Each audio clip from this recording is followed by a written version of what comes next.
Juan Zulca Jordán de Hospital Guillermo Almenara, esta clase correspondía al doctor de Marini, pero él tenía un inconveniente de última hora. Digamos, lo desplazara, ¿ya? Bueno, el tromboembolismo pulmonar es una entidad clínico-patológica que se desencadena como consecuencia de la obstrucción a nivel de la arteria pulmonar por causa de un trombo, ¿no? Que puede originarse en el mismo lugar, pero en la mayoría de los casos procede del sistema venoso, fundamentalmente de los miembros inferiores, ¿ya? El primer concepto que debe quedarles claro a ustedes es que el 90 o 95% de los casos de tromboembolismo pulmonar derivan de trombos en los miembros inferiores. Ese es el primer concepto que debe quedarles muy claro. A partir de ahí es que se va a poder explicar muchas cosas, ¿no? Entonces, el 90-95% del tromboembolismo pulmonar deviene de trombos originados en los miembros inferiores, ¿no? La famosa trombosis venosa profunda. Cuando les digo, ¿no? 90 o 95%. El otro porcentaje se debe a émbolos gaseosos, ¿no? Y que provienen de otros lados, pero como les he dicho, la mayor parte proviene de trombosis venosa profunda de los miembros inferiores. Un poco repasar la anatomía, ¿no? De dónde pueden localizarse los trombos, fundamentalmente a nivel de las arterias pulmonares, como ven en el gráfico superior izquierdo, ¿no? Algunas localizaciones que pueden originarse de estos trombos o émbolos, como ustedes ven aquí. ¿Hay forma de apagar esto para que se visualice un poco? Sí. Ahí, ¿no? Como ustedes ven, se pueden colocar los émbolos a distintos niveles de la arteria pulmonar, y eso origina lógicamente que la sangre venosa, ¿no? Que debe llegar al pulmón para oxigenarse, ser redistribuida a todo el sistema, no llegue, ¿cierto? Se produce una obstrucción de esta sangre venosa, ¿no? Y esta sangre venosa, al dejar de ser oxigenada, va a explicar todo el fenómeno fisiopatológico que vamos a ver más adelante. Pero que si se está obstruyendo en este caso es la sangre venosa, ¿ya? La sangre venosa no llega al pulmón y deja de oxigenarse, y a partir de ahí van a poder explicar todos los demás fenómenos. La enfermedad tromboembólica es la tercera causa de morbilidad cardiovascular después de la cardiopatía isquémica y la enfermedad cerebrovascular, ¿no? Hay una incidencia muy alta, ¿no? Ahí tienen aproximadamente 70 casos por cada 100.000 habitantes, ¿no? Y su prevalencia en la población hospitalizada es del 1%, porque como vamos a ver más adelante, entre la etiología vamos a ver pacientes con inmovilizaciones también, digamos, prolongadas, ¿no? Que pueden desarrollar durante su estancia hospitalaria. Es mortal, no debemos, digamos, infravalorar cuando estamos frente a un TEP, ¿no? Si bien es cierto, hoy contamos con muchas herramientas de tratamiento, sin embargo, no debemos pensar que se trata de una entidad, digamos, que lo debemos tratar de una forma muy superficial, no. Frente a un TEP hay que estar con la idea de que se trata de una entidad mortal, ¿ya? Pónganse eso siempre cuando tengan que enfrentar esta entidad, ¿no? Es una entidad con una mortalidad bastante alta, ¿no? Como ustedes ven, en los casos sin diagnóstico llega la mortalidad a un 30%, y aún aquellos diagnosticados y tratados puede llegar hasta un 8%, ¿no? Entonces, como les digo, no hay que infravalorar la presencia de TEP en un paciente. Las tres, digamos, entidades que nos dan un poco a explicar el TEP, ¿no? La fisiopatología del TEP está relacionada a hipercoagulabilidad, la éstasis o turbulencia del flujo y la lesión endotelial, ¿no? Como ustedes ven, hay una gran asociación, porque estas también corresponden a lo que es la trombosis venosa profunda con el TEP, ¿no? Hemos dicho que el 90-95% de los casos de trombosis venosa, de TEP, perdón, tienen un origen en la trombosis venosa profunda. Esta es la famosa triada de Virchow, ¿no? Virchow describió esta triada hacia finales de 1800, imagínense cómo aún mantiene la vigencia. Este es el cuadro que les va a explicar un poco lo que sucede, la parte fisiopatológica a la que yo siempre le doy mucho énfasis, ¿no? La fisiopatología debe ser lo que ustedes más deben dominar como médicos, sea cual sea la especialidad que ustedes tengan. Si no saben fisiopatología va a ser muy difícil que puedan explicarse los tratamientos, fundamentalmente, ¿no? Muchas veces piensan que los tratamientos ustedes los pueden explicar a través de las guías. No, las guías solamente son recomendaciones, pero ustedes como médicos están en la obligación de saber y comprender por qué se produce una enfermedad. Entonces, que siempre les recomiendo a todos, y no me canso de hacerlo, que no pueden dejar de tener un buen libro de fisiopatología, independientemente de la especialidad que ustedes quieran. ¿Alguien quiere ser cardiólogo acá? Y cada día trae más evaluados, especialidad. ¿Qué pasa? Porque los chicos también de mi grupo hay uno y todo el hospital que quiere ser. ¿Doctora, usted quiere decir? Sí. ¿Le gusta cardiología? Sí. Ah, ya. Acá la doctora, Fabián, ¿qué especialidad? Me llamo la atención psiquiatría. Psiquiatría. Va a conseguir trabajo rápido. Y de salud también, ¿no? Pues ahí estamos necesitando. ¿Doctor? ¿Todavía? Gastro. Doctora, pediatría. Las doctoras ahí me han pensado todavía. ¿Todavía? Está bien, en el camino ya se irán alineando con la especialidad que les guste. Un consejo, no importa las veces que intenten postular a su especialidad, pero ingresen a la especialidad que ustedes quieran. No se metan a algo que por no perder tiempo, entre comillas, los va a llevar a hacer algo que no les va a gustar el resto de su vida de lleno. Si ahora a la doctora, por ejemplo, no le gusta la cardiología, bueno, pues tendrá que aguantar un mes a los cardiólogos y que se olvidará, ¿no? Pero la especialidad a la que ustedes se dedican es el resto de su vida. O sea, tiene que ser algo que les guste, que les apasione, ¿no? Independientemente de que algunas especialidades pueden ser económicamente más atractivas que otras, pero eso es relativo, la verdad. Uno puede hacer dinero haciendo lo que le gusta, ¿no? Eso ténganlo muy claro. Bueno, volvemos un poco al tema. Como les dije, se produce una obstrucción que puede ser por un émbolo, ¿no? Este émbolo o trombo obstruye como hemos visto, algún lugar de la arteria pulmonar, no deja que llegue la sangre venosa a oxigenarse a los pulmones, y eso va a originar fundamentalmente una sobrecarga, primero de presión, fundamentalmente en el ventrículo derecho.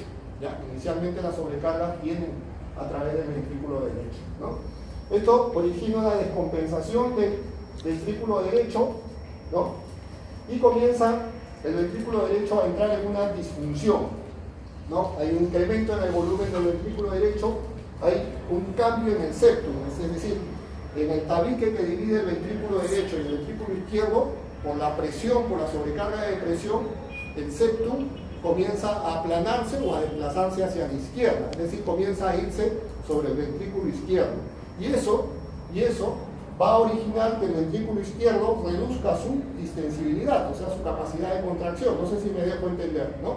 Entonces, hay una obstrucción a nivel de las arterias pulmonares, eso origina una sobrecarga de presión en el ventrículo derecho, porque del ventrículo derecho sale la arteria pulmonar, ¿no? La anatomía, ¿no? Entonces, eso origina una mayor sobrecarga de presión del ventrículo derecho. El ventrículo derecho comienza a modificarse, ¿no? Comienza a empujar el septum hacia el ventrículo izquierdo, ¿no? Y ese septum disminuye la distensibilidad del ventrículo izquierdo y comenzamos a tener también una precarga del ventrículo izquierdo disminuida, ¿no? Y por tanto, no solamente vamos a tener un gasto del ventrículo derecho disminuido, sino también un gasto cardíaco disminuido en el lado sistémico, con una caída de la presión arterial media. Ustedes saben que al caer la presión arterial media se produce hipoperfusión, ¿no? En distintos órganos, ¿no? Entonces, esto nos va a condicionar isquemia, ¿no? Dentro de la isquemia, lógicamente, va a haber esta isquemia no solamente puede afectar, digamos, el corazón, sino también los demás órganos. Por eso, como les vuelvo a explicar, aquí, si ustedes entienden este cuadro, van a poder explicar el tratamiento posterior que se hace del tromboembolismo pulmonar. Pero como digo, todo parte de la obstrucción del trombo del émbolo de la arteria pulmonar que va a originar que se sobrecargue de presión el ventrículo derecho, ¿no? Y este ventrículo derecho, como les digo, vuelvo a insistir para que les quede claro el concepto, empuja coloca el tabique interventricular hacia el lado izquierdo y la cámara izquierda se ve reducida en su capacidad de contracción. Al tener disminuida su capacidad de contracción, va a disminuir el gasto cardíaco y va a originar finalmente toda una falla, tanto en el lado, no solamente en el lado derecho, sino también en el lado izquierdo. Entonces, ¿qué es lo que sucede cuando se produce el TEP a nivel, digamos, pulmonar? Va a haber un aumento del espacio muerto en los alveolos, una neumoconstricción, alteraciones en la síntesis del surfactante pulmonar, sobrecarga del ventrículo derecho, que ya la hemos explicado porque se produce, hipovolemia en el lado izquierdo y finalmente la hipoxia tisular, ¿no? Todo esto explicado por los mecanismos que hemos mencionado. ¿Cuáles son los factores de riesgo para desarrollar tromboembolismo pulmonar? Bueno, hay muchos, ¿no? Hay muchos, algunos primarios, ¿no? O intrínsecos, ¿no? Lo hemos visto fundamentalmente a través de factores de la coagulación, deficiencias de proteína C, S, deficiencia del factor 2, en fin, toda esta lista, y algunos factores secundarios como traumatismos, pacientes con estancias prolongadas o que estén en reposo en cama mayor de 3 días, la edad avanzada, la enfermedad pulmonar crónica, las neoplasias, ¿no? Gran cantidad de pacientes con problemas neoplásicos son de alto riesgo para desarrollar tromboembolismo, ¿no? En síndromes nefróticos, en fin, y en el uso, en algunos casos, de algunos anticonceptivos en el caso de las damas. En el embarazo, fundamentalmente, como hemos dicho, por el tema, como me vuelvo a repetir, fundamentalmente por la presencia de la trombosis venosa profunda, ¿no? Que hemos dicho que es la causante de la mayor parte del tromboembolismo pulmonar. Bueno, la sintomatología es bastante variada, pero lo que sí, ¿no? Normalmente entre comillas, lo digo, porque se trata de una enfermedad, es la disnea, ¿no? Esa sensación de falta de aire en el paciente, ¿no? Que lógicamente acompaña muchas veces al dolor torácico, porque hemos visto en el primer cuadro que el tromboembolismo pulmonar no solamente origina, disminución en los volúmenes, sino también isquemia, ¿no? Entonces el dolor torácico se ve explicado ¿no? En la lista, como digo, de síntomas es larga, y también los signos, ¿no? Hay un aumento en la frecuencia respiratoria, ¿no?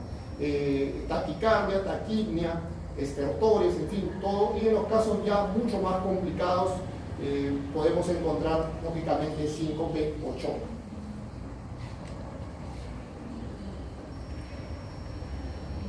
Puede aparecer una muerte súbita en aquellos casos de tromboembolismo pulmonar sin tratamiento y lógicamente sin haber tenido un diagnóstico, ¿no?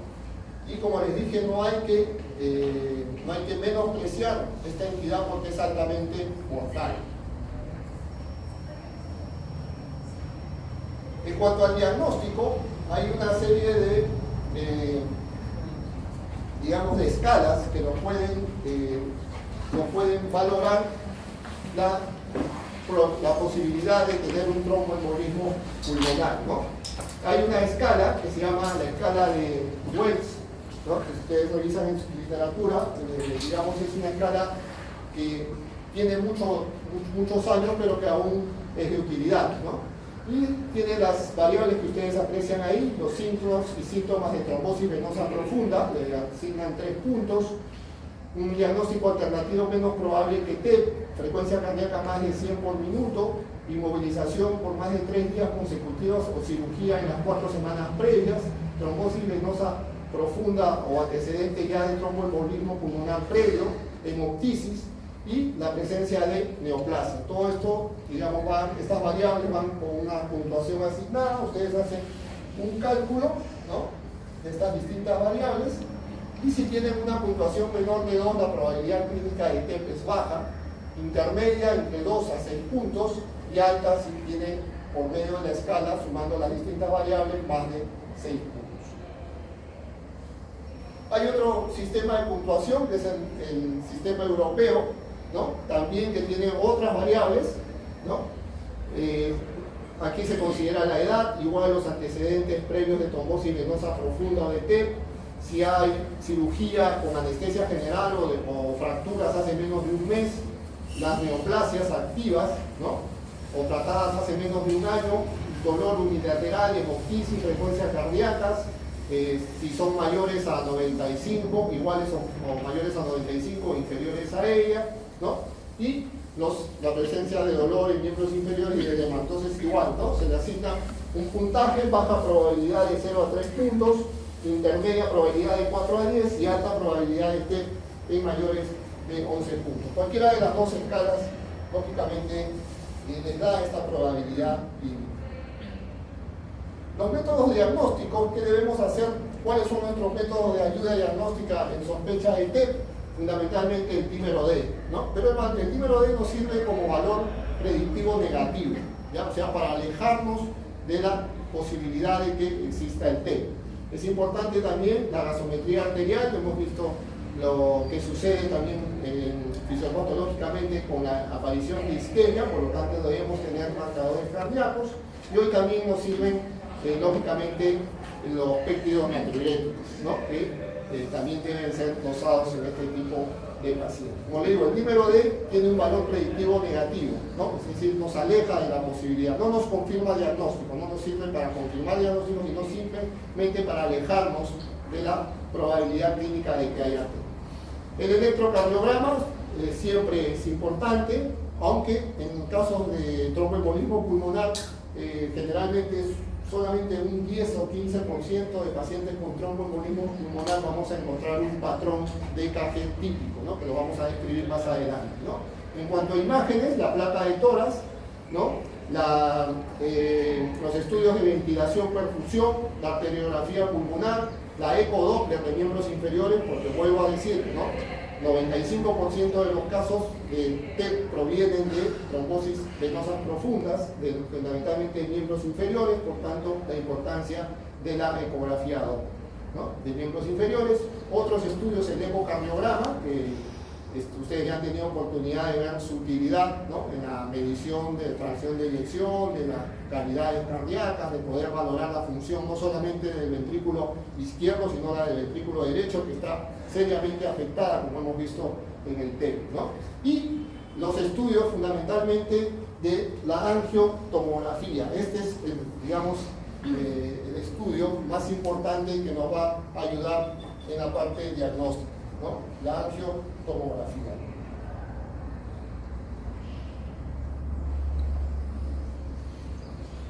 Como le dijimos, el dímero D es una ayuda diagnóstica, una prueba que nos va a dar un valor predictivo más que todo negativo, ¿no? Es un valor predictivo negativo, y ahí tienen ustedes los valores de laboratorio que se puede obtener.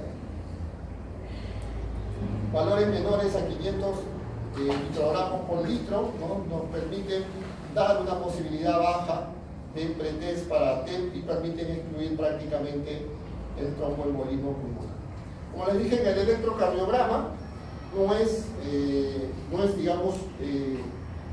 patológico en la mayoría de los casos, solamente entre un 10 a 15% de pacientes con TEP muestran este patrón, que lo vamos a ver ahora, S1, Q3 y T3, ¿no? Generalmente lo que sí vamos a encontrar es taquicardia sinusal, lo hemos dicho por el tema fundamentalmente de un gasto disminuido, ¿no? Se va a tratar de compensar a través de un aumento de la frecuencia, ¿no? Vamos a encontrar taquicardia sinusal, en algunos pacientes también podemos encontrar fibrilación auricular, y los signos de sobrecarga derecha, fundamentalmente alguna vez el patrón, como les digo, S1, Q3, T3, inversiones de ondas T de B1 a B4, ¿no?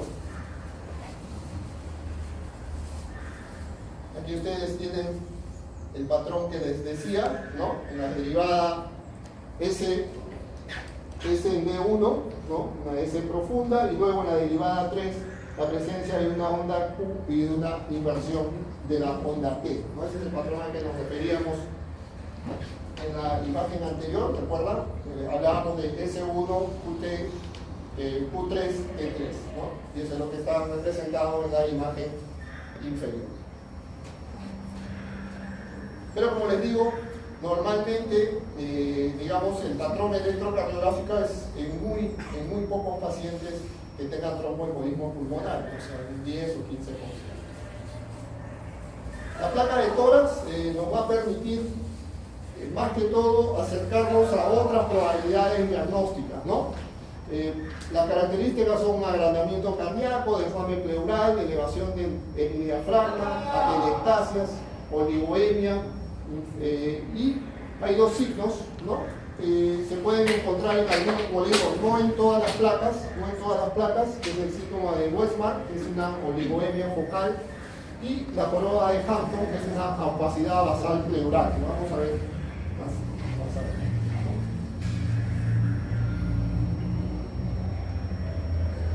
Generalmente se nota una zona, digamos, con las arterias pulmonares dilatadas, ¿no? Y con hipoperfusión a la zona distal donde está el émbolo, ¿no? El émbolo, al obstruir el flujo, ¿no? Va a originar una zona de hipoperfusión distal. Acá vamos a ver si un poco más claro. Como les decía, también hay zonas, se ve el agrandamiento cardíaco, zonas de derrame pleural, ¿no? Finalmente, le habíamos dicho, la joroba de Hampton, que es una imagen que se presenta en algunos de los pacientes con tromboembolismo pulmonar, ¿no?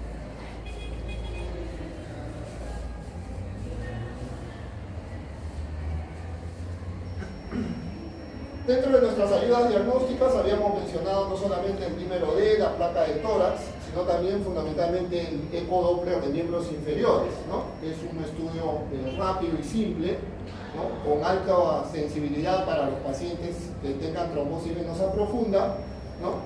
Pero con baja sensibilidad y especificidad para aquellos pacientes asintomáticos.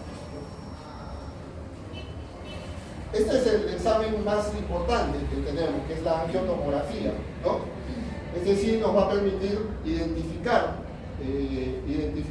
los trombos con mucha más, digamos, certeza que los otros métodos, ¿no? Y fundamentalmente nos ayuda a descartar algunas otras cosas que nos pueden confundir, como un derrame pleural, zonas de atelectasia, ¿no? Que pueden confundirnos con el fenómeno con el tromboembolismo pulmonar. Por eso el AngioTAC es una herramienta, yo diría, decisiva desde el punto de vista de la ayuda diagnóstica, lógicamente unido a la clínica, ¿no? Para determinar el diagnóstico de tromboembolismo pulmonar, ¿no? Esta es la imagen que ustedes pueden apreciar en una tomografía, ¿no? La presencia de un émbolo a través, ahí a ese nivel de la arteria pulmonar. Creo que están llevando todavía sus cursos de imágenes, o todavía no han llevado, ¿no? En el segundo semestre. No, yo no llevo. Entonces, ya cuando tengan un poquito más de nociones de lo que es tomografía, ¿no? Para que ya más o menos vayan teniendo cómo se pueden visualizar las imágenes de los tromboémbolos a nivel de la arteria pulmonar. El ecocardiograma también es muy importante en el estudio de TEP, ¿no? El ecocardiograma es útil en pacientes con compromiso hemodinámico y nos permite descartar otros cuadros que simulan tromboembolismo, como el infarto, disección aórtica o taponamiento pericardio. También nos permite valorar la hipertensión pulmonar, porque como hemos dicho, al existir una sobrecarga en el ventrículo derecho, lógicamente que esto repercute en el sistema y nos puede determinar si hay o no hipertensión pulmonar, ¿no? Y fundamentalmente el estudio del ventrículo derecho, que es lo que nos interesa. El ecocardiograma nos va a aportar a través de esta imagen ver si el ventrículo derecho está dilatado, ¿no? Como hemos dicho, por estas sobrecargas de presión. Ustedes saben muy bien que la tolerancia del ventrículo derecho a sobrecargas de presión o volumen es mucho menor que el ventrículo izquierdo, ¿no? Se afecta mucho más rápidamente, colapsa mucho más rápidamente, porque no es un ventrículo derecho, el ventrículo derecho no está tan adaptado para el manejo, pues, de sobrecargas de ese tipo, ¿no? A diferencia del izquierdo, que tiene mecanismos compensadores, digamos, más tolerantes, ¿no? Entonces, en el ventrículo derecho vamos a encontrar una disfunción, una dilatación fundamentalmente de este ventrículo con una hipokinesia, es decir, una alteración en la motilidad del mismo, ¿no? Una rehabilitación a nivel tricuspidio, ¿no? El movimiento paradojal del septum, lo que le venía diciendo, la sobrecarga origina que el septum que divide los dos ventrículos se desplace o se aplane o se desplace hacia la izquierda, y de esa manera va a disminuir la contractilidad del ventrículo izquierdo, ¿no? Y finalmente la falla en la función sistólica del ventrículo derecho. Un poco el ecocardiograma, le digo que ya los que sigan lógicamente la especialidad ya van a tener un mayor.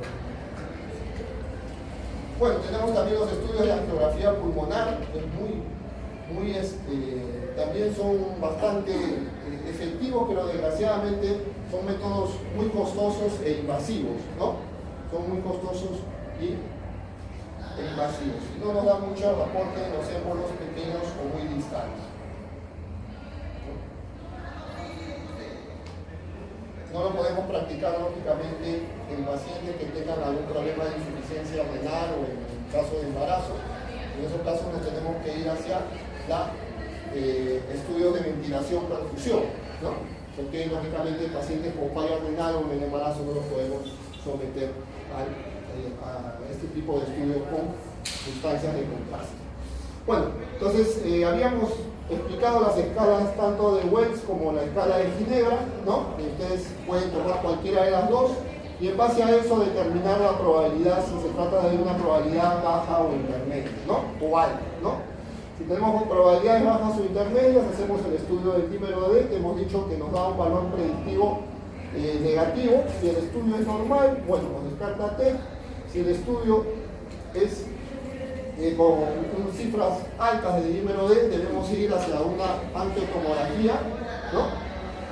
Si es no concluyente y tenemos alta sospecha clínica, debemos complementar con los otros estudios, y si ya nos sale lógicamente el angiotec nos da el diagnóstico definitivo de TEP, hay que comenzar lógicamente ya con el tratamiento respectivo. Bueno, en cuanto al tratamiento, acá hay una escala que nos habla del índice de severidad del embolismo pulmonar, ¿no? Una llamada escala PESI, que la van a seguramente encontrar en su literatura en algún momento. Está un poquito pequeña la letra, pero fundamentalmente hay una serie de variables o parámetros como la edad, la presencia de neoplasias, insuficiencia cardíaca crónica, enfermedad pulmonar, la frecuencia cardíaca si es mayor de 100, la presión arterial, la frecuencia respiratoria, la temperatura, si hay alteraciones del estado mental, ¿no? Y la saturación de oxígeno. Son, como le digo, todos esos parámetros o variables, ¿no? Que nos van a permitir estratificar el riesgo para iniciar el tratamiento, ¿no? Esta es la misma escala, pero ya con menos variables. Esta es mucha más práctica, que se llama el PESI simplificado. Solamente aquí tienen edad, si hay antecedentes de neoplasia, si hay antecedentes o historia previa de ICC o enfermedad pulmonar, frecuencia cardíaca mayor de 110, presión arterial sistólica, grado de saturación y lógicamente bajo riesgo, ¿no? Si es que no nos da ninguna de estas variables, alto riesgo si ya hay una sola de estas variables, debemos tener al paciente ya con un ingreso hospitalario para el diagnóstico, ¿no? Pero para el tratamiento. Vamos a ver. Bueno, ¿y cuál es el tratamiento fundamentalmente? El tratamiento es anticoagulante, ¿no? Y fundamentalmente van a ustedes situarse en dónde están, ¿no? Lógicamente no es lo mismo cuando sean serumistas, que de repente están en una localidad alejada, ¿no? A que estén trabajando en un hospital de nivel 3 o nivel 4 en donde cuentan con muchas más herramientas terapéuticas, ¿no? Entonces, en los lugares en donde solamente cuentan con heparina sódica, pues tendrán que trabajar con heparina sódica poniendo un bolo de 80 unidades por kilo de peso del paciente, seguido de una infusión de 18 unidades por kilo, en perfusión continua, ¿no? Y haciendo los ajustes respectivos, ¿no?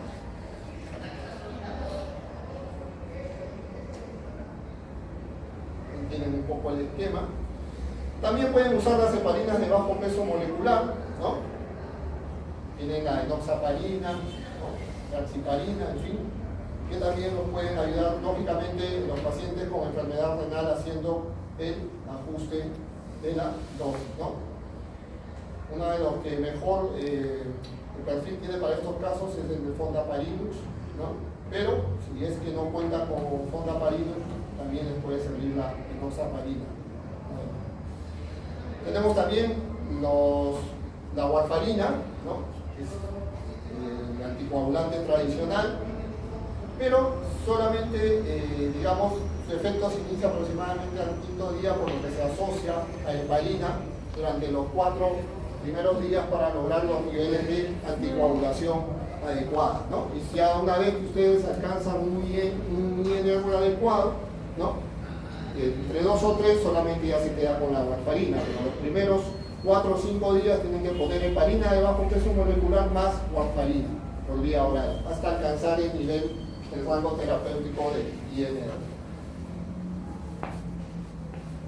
El tratamiento anticoagulante, lo recomendable es 6 meses, ¿no? 3 meses, se dicen de 3 a 6 meses, pero la experiencia, por experiencia, es mejor no menos de 6 meses, no menos de 6 meses.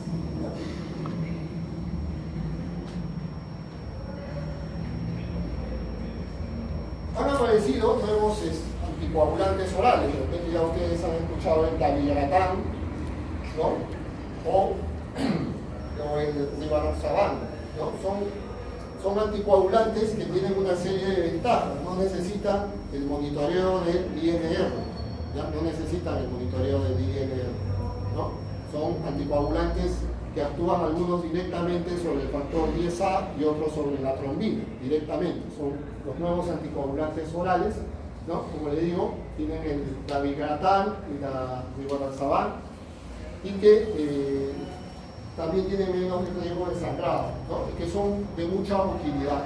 Sin embargo, digamos, no han demostrado una superioridad respecto al tratamiento con warfarina o con heparina, sino que tienen la ventaja, como les digo, que no necesitan monitorear al paciente del INR, ¿ya? Esa es la ventaja que tienen estos nuevos anticoagulantes orales. Lógicamente el costo es mayor, estamos hablando, el dabigatran está aproximadamente en 7-8 soles cada tableta, ¿no? Al mes un tratamiento, lógicamente, muchas veces no lo puede manejar cualquier persona.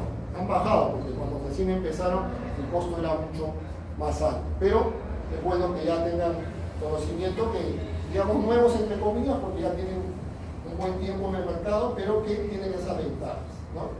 También es útil en los tratamientos con fibrilación auricular, pero que no sean fibrilaciones auriculares de origen valvular, ¿ya? Pueden utilizar en vez, ustedes han visto que a los pacientes con fibrilación auricular se les anticoagula, ¿no?